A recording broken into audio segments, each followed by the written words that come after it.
जे mains inorganic chemistry. हमारा chapter है coordination compounds और हमारा टॉपिक है पैरामैग्नेटिज्म एंड डायमैग्नेटिज्म। अगला क्वेश्चन है spin only magnetic moment of an octahedral complex Fe2+ in the presence of strong field ligand in BMS। यह question JEE mains 2021 में आया था। तो आपको एक आयन दिया है Fe2+ और बोला गया है ये ऑक्टाहेड्रल कॉम्प्लेक्स बना रहा है, मतलब कोऑर्डिनेशन नंबर 6 और साथ में स्ट्रॉन्ग फील्ड लिगेंड है इसमें, ठीक है। तो इसका BM मतलब मैग्नेटिक मोमेंट पूछा गया है, बोर मैग्नेटन में क्या होगा। एक बार आप इस क्वेश्चन को ट्राई करिए, फिर हम आगे बढ़ते हैं। तो ये क्वेश्चन हम बना चुके हैं। Fe2+ का 3d6 होता है और स्ट्रॉन्ग फील्ड लिगेंड में पेयरिंग हो जाता है, तो नंबर ऑफ अनपेयर्ड इलेक्ट्रॉन 0, मतलब μ=0। तो हमारा आंसर हो जाएगा C।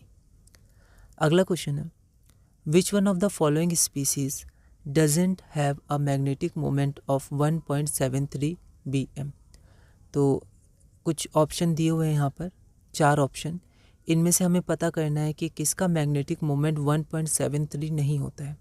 एक बार आप इसे ट्राई करिए, फिर हम आगे बढ़ते हैं।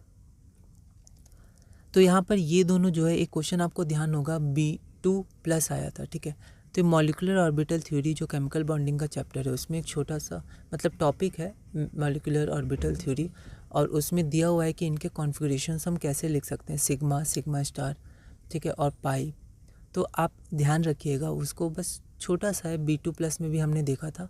उस कॉन्फ़िगरेशन को आप ध्यान रखिएगा, जैसे आपको 1s 2s 2p ये ध्यान है, ठीक है। अब मान लीजिए आपको ध्यान नहीं है तो कोई दिक्कत नहीं, आप ये दोनों तो कर सकते हैं ना। तो इनका मैग्नेटिक मोमेंट चेक करिए, अगर इनमें से कोई एक आंसर मिल गया तो ये नहीं होंगे, क्योंकि एक ही आंसर सही है। तो हम क्या करते हैं, मान लेते हैं हमें ये नहीं पता है, पर आप इसे ध्यान रखिएगा। मान लेते हैं हमें क्वेश्चन में ये नहीं पता है एग्जाम में, ये दोनों तो हम लोग पता कर सकते हैं। ये Cu+ हो जाएगा, I- होता है, और ये क्या हो जाएगा, तो ये Cu2+ हो जाता है, ये न्यूट्रल लिगेंड होता है। तो अगर हम लोग Cu+ का निकालेंगे तो 3d10 होगा, ठीक है। Cu+ का 3d10 कॉन्फ़िगरेशन होता है, तो यहीं से μ=0 आ गया, और यही हमें पूछा गया है कि इसका 1.73 नहीं है। अगर इसका 0 है तो इसका नहीं है, तो यही आंसर हो जाएगा। तो ना ये चेक करेंगे, ना ये, ना ये, है ना। तो ऐसे आ सकता है, अगर नहीं आया ऐसे तो फिर आपको ये दोनों चेक करना था। तो आप इसको कर सकते हैं मॉलिक्यूलर ऑर्बिटल थ्योरी में जो दिया हुआ है, सिग्मा 1s फिर सिग्मा स्टार 1s ऐसे करके, ओके। इलेक्ट्रॉन्स आप फिल करके आगे बढ़ सकते हैं। अगला क्वेश्चन है question number 95। The spin only magnetic moment of a divalent ion in aqueous solution. तो हमारे पास एक डाइवेलेंट आयन है 2+ चार्ज का और एक्वस सॉल्यूशन है। अच्छा, एटॉमिक नंबर 29 भी दिया हुआ है, तो आपको पता है ये कौन सा है। 2021 में क्वेश्चन आया था, एक बार आप इसे ट्राई करिए, फिर हम आगे बढ़ते हैं। तो यहाँ पर क्योंकि 29 है तो कॉपर हो गया, कॉपर 29 एटॉमिक नंबर, तो Cu2+ डाइवेलेंट है तो 3d9 होता है।